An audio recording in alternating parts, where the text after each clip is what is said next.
Hey everybody, welcome back to Whiteboard Finance. My name is Marco and I'm here to help you master your money and build your wealth. In today's video, we're going to be talking about how you should never tell a car dealer that you are paying cash, especially during the sales process and especially during the negotiation process. If you've saved up money to buy a car with cash, congratulations, that is a good thing. However, most people think that this is a positive thing and it's a negotiating chip in their favor when in fact it's probably hurting them, making them pay more for the cost of the car. So dealerships in today's business model are not incentivized in any way for you to pay cash for their cars, and it actually may result in you paying more for the car. So in this video, we're going to talk about how the modern car dealership business model works. We're going to talk about how to actually buy with cash from a car dealer. And finally, I'm going to talk to you about how I personally buy cars with cash and other options outside of the dealership model. Stay tuned. Okay, so let's try to better understand how a modern car dealership business model actually works and operates. So new car sales account for 58% of sales at a dealership. So when most people think of car dealerships, they think that they make a majority of their money on the sale or the price of the car, which couldn't be further from the truth. Although new car sales make up 58% of sales, it only accounts for 26% of gross profit. The reason for that is because pricing is transparent now. People have phones, they have apps, they have the internet. You can find out what the price of a car is in roughly 5 to 10 minutes if you just do some preliminary research. It's not that hard. So car dealers need to make money elsewhere. So what do? They make a majority of their profits from F&I, accessories, service, fees, and parts. These are the major profit centers of a dealership, okay? So the car, think of it literally as a vehicle. No pun intended. Well, pun intended, it's the whole point of the video. The car is simply a vehicle to get you into high margin finance and insurance products. That's what F&I stands for. Those are the guys in the back that do your paperwork. So F&I is simply where they sell you gap insurance, wheel insurance, extended warranties, protection packages, etc., etc. And the funny thing is that 55% of these extended warranties, according to extensive research, shows that these extended warranties are never used. So you're paying for a product that you end up not utilizing. So if I was a casino and I had a 5% house edge right here at 55%, I would be salivating at those numbers. So the next slide, now that you understand how the business model works and where they make their money from, is going to actually teach you how to go through the sales process and how to actually buy a car with cash. Okay, so this is the part that you've all been waiting for. So how to buy a car with cash from a dealership. So there's only 4 factors that go into a car deal, okay? You have the price of the car that you're interested in. You have your trade-in if you're going to trade in a car. If you're not, then you can get rid of that factor. You have a down payment, so this is the money that you're putting down. In this case, if you're a cash buyer, that is 100% down. If you're putting down less, you're going to get some payments thrown at you, okay? This is pretty much what every car sale boils down to, these 4 factors. So let me take you through a very quick example of a sales process. We've all been through it. Mr. or Mrs. Car Buyer, you come to the dealership, you're greeted by a salesman. Hey, I'm Marco with No Lube Chevrolet, where we service you with no lube. How can I help you today? I qualify you, I put you on a car, you go on a test drive, you come back from the test drive. Hey, Mr. or Mrs. Car Buyer, how'd you like that new car smell? You know, would you like some coffee or tea? We'll take you inside, look at some numbers. How does that sound? And we go through the sales process, and this is where the negotiation starts.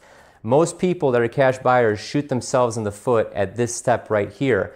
Do not tell them you're paying cash. This is where you kill all of your negotiation power, and I'll explain why.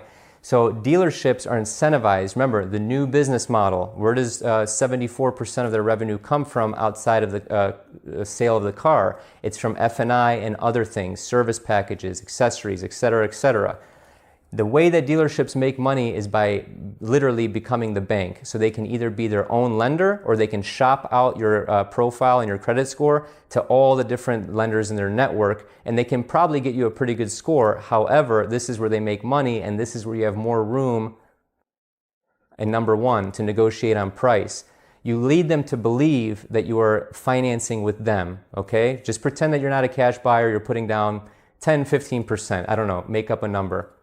So once you do that, the dealership knows that they're either going to make a flat, which is basically a commission. So when Mr. and Mrs. Car Buyer, end up taking a loan with dealership's Bank X is going to pay the dealership a flat fee or a commission.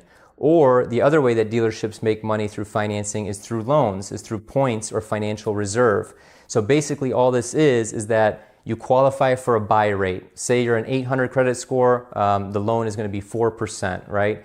That's the buy rate. The dealership will bake in numbers, they'll bake in 2 extra percent called the sell rate, and that's where they make the arbitrage. That's where they make the 2% spread.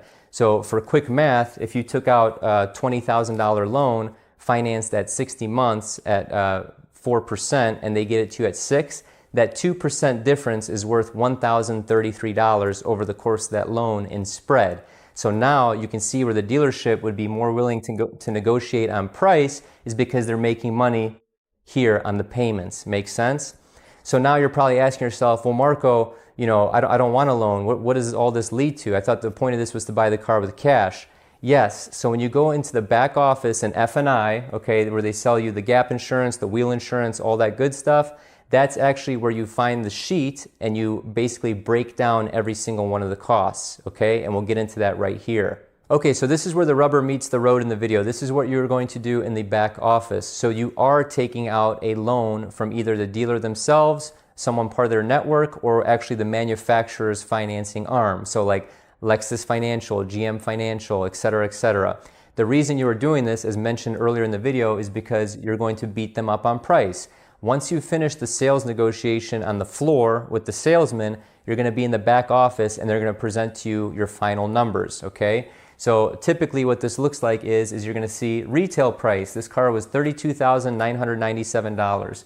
Well, you got us down to the sales price, which is now $30,000. They're going to break out your local taxes. In this case, I just assume 10%. That's high, but just assume that for easy numbers. Then you have like doc fee, fee 1, government fee, fee 2, you know, some BS fees that they make up, which I'll explain to you in a second here what to do.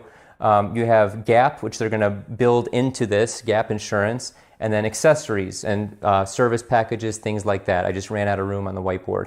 So you're going to come to a total number of whatever that is, you know, 5 figures minus your down payment, and that's going to be the amount financed. Now, this is where you actually want to still continue the negotiation process, and don't be afraid to walk away if they don't meet this, okay? This is going to save you money, so pay attention.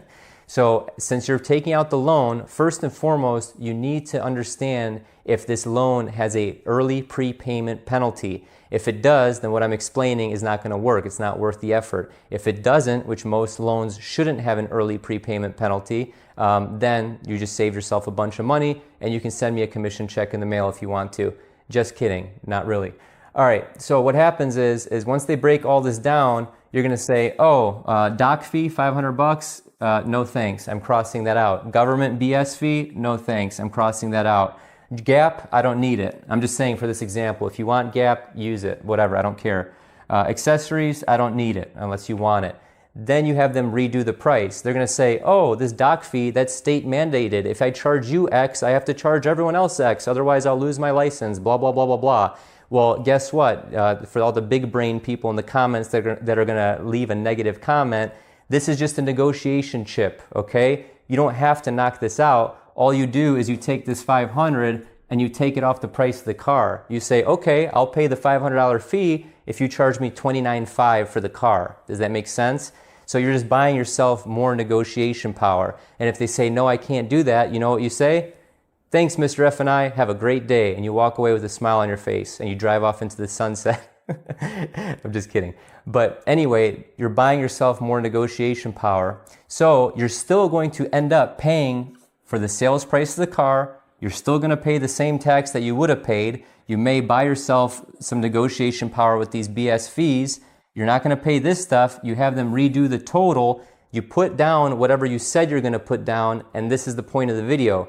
You get your payoff amount from the lender, let's call it 30 days later or 45 days later. You say, hey, what's my payoff amount? It should simply just be these numbers, sales price, tax, whatever the amount you financed minus your down payment, and you send them a check, cash. You just paid cash for the car while still getting all the benefits of the sales price negotiation. Does this make sense? Okay, so now that I saved you a bunch of money, this is how I've been buying cars my entire life.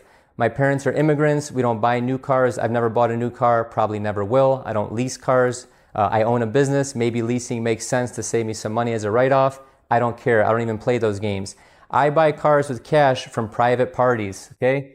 What's a private party? It's a human being just like me and you.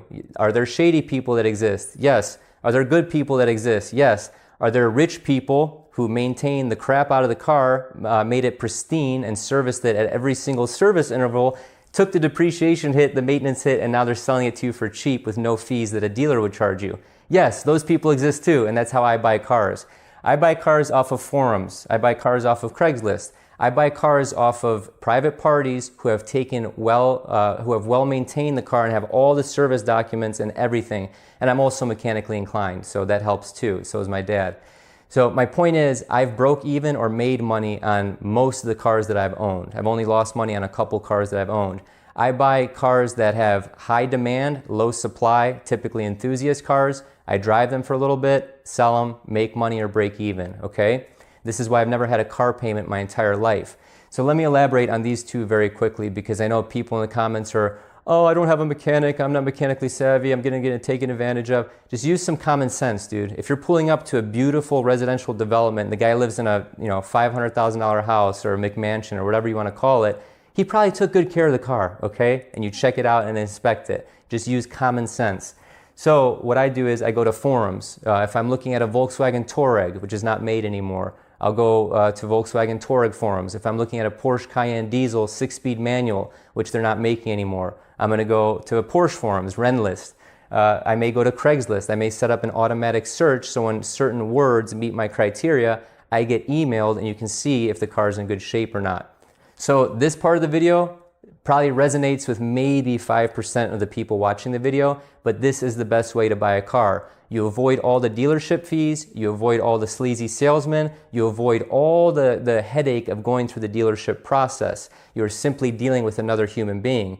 If you have a good judge of character, you know what to look for and you did your research, buying cars from private parties is the best way to get value, period. If you don't agree, comment down below. If you do agree, comment down below. Whether you do or don't, I mean, it's just my opinion and I've had success doing it for many years. Thank you so much, and if you want to watch my How Car Dealerships video rip you off, check this out right here. Have a prosperous day, everybody.